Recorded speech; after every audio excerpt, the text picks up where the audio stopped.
The central, deeply personal conflict of downsizing in later life is that the objects in your home are not merely physical matter. They are the externalized hard drive of your soul. And that feeling? It's not an exaggeration. It's a biological reality. For so many people, this whole process feels like you're being forced to literally tear pages out of your own life story. The goal of this explainer is to really understand that feeling, on a scientific level, and more importantly, to introduce a new method for preserving your history, every single important chapter, without being buried by the weight of it all. So here's our roadmap. We're going to start by unpacking this idea of your home as a hard drive for your memories. Then we'll dive into the science of why letting go hurts so much. After that, we'll introduce a powerful new way to think about this process before giving you a practical strategy and a fresh perspective that reframes this whole thing as an act of creation. Okay, so first things first, let's establish a foundational idea here. Why is a simple collection of household objects so emotionally charged? Well, because it's never, ever just a collection of objects. It's a physical library of your identity. This isn't just a poetic notion. It's a real psychological concept called the extended self theory. And it suggests that the boundaries of who we are don't just stop at our skin. Our memories, our relationships, our accomplishments, they get encoded into the things we live with.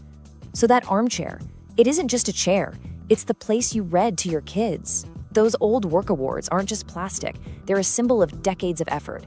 Even a chipped coffee mug can hold the memory of 1,000 quiet mornings.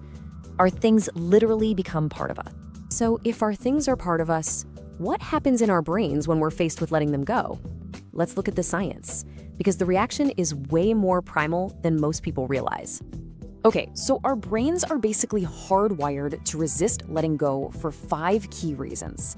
First, and this is wild, there's a literal pain response. A part of your brain called the Anterior Insula, which processes physical pain, it also lights up when you lose a treasured object. It actually hurts. Second, objects act as mnemonic anchors. They're physical shortcuts to our memories and who we used to be. That old briefcase isn't just leather, it's an anchor for your whole professional life. And letting it go can trigger a deep-seated fear of erasure, this feeling that you're losing the proof that your life's work was real. On top of all that, sorting through a lifetime of items creates this profound decision fatigue. I mean, it's not one choice, it's thousands, and your brain's defenses suggest stop and keep everything. Finally, you're fighting these things called cognitive biases, like the endowment effect, where we just value things more because they're ours. So this isn't a character flaw, it's a neurological fortress. And this leads to such a common, painful conflict. For the senior, each object is encoded with a story. It's a key.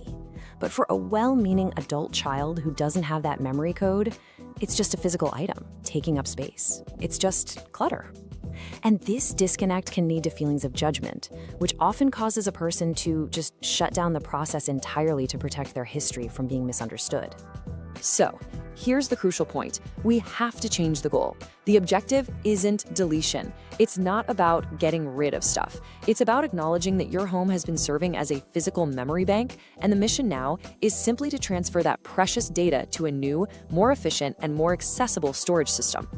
This realization leads us right to the single most empowering principle in this entire process. It's a shift in perspective that honestly changes everything. And this is it. The core principle. The memory is not in the matter. The story, the love, the accomplishment, the feeling, it doesn't live inside the wood or the paper or the fabric of the object. It lives in you. The object is just the key that unlocks the memory. But the memory itself, it's already safely stored in your mind. Our task then is simply to create new keys. And that is exactly where the Legacy Curation Protocol, or LCP, comes in. This is the active, hands-on method for making those new keys. The core idea here is to think like an archivist, focusing on translation, not deletion.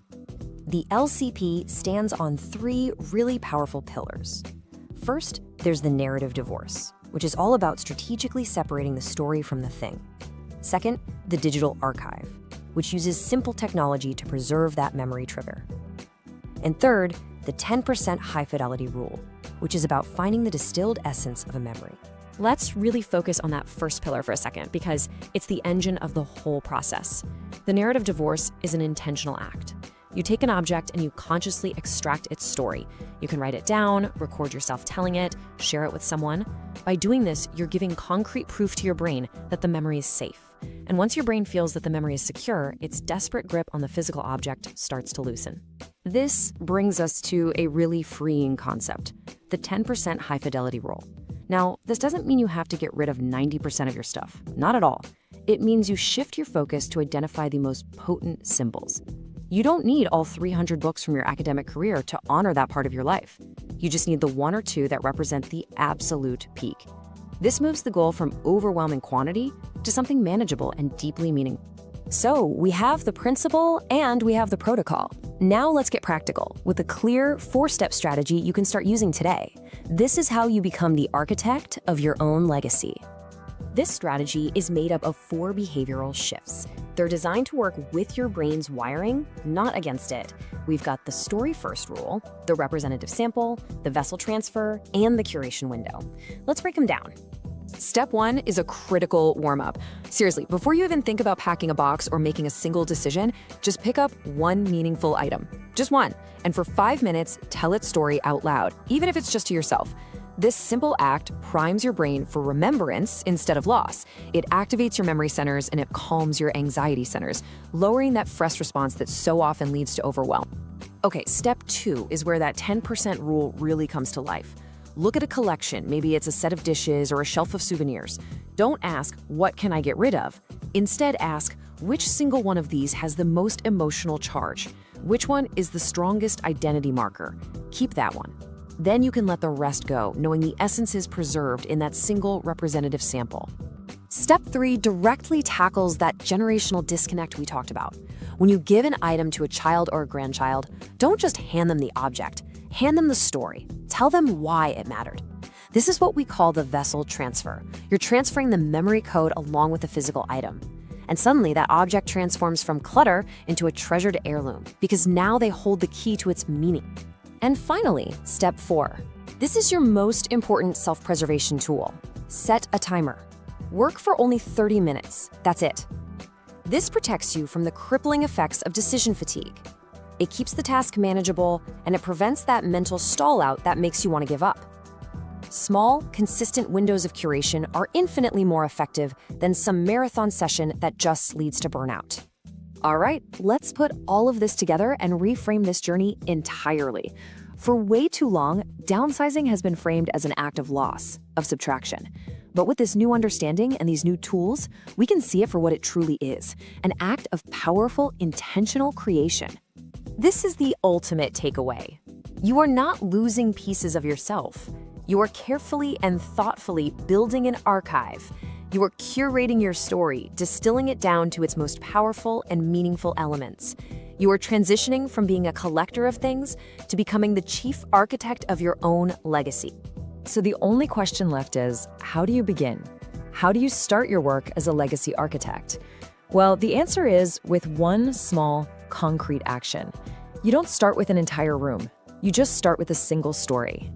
Here is your first assignment. Tonight, or right after this, choose just one object, something you're keeping purely for the memory it holds. Take a clear, well-lit photo of it with your phone. Then, on a piece of paper or in a note on your computer, write down its story in just 3 sentences. Why do you have it? What does it represent? Why does it matter? This simple act, this first narrative commitment, is the beginning of everything. It's the first time you consciously translate your legacy from matter into meaning, and it is the very first step in building a story that will last forever.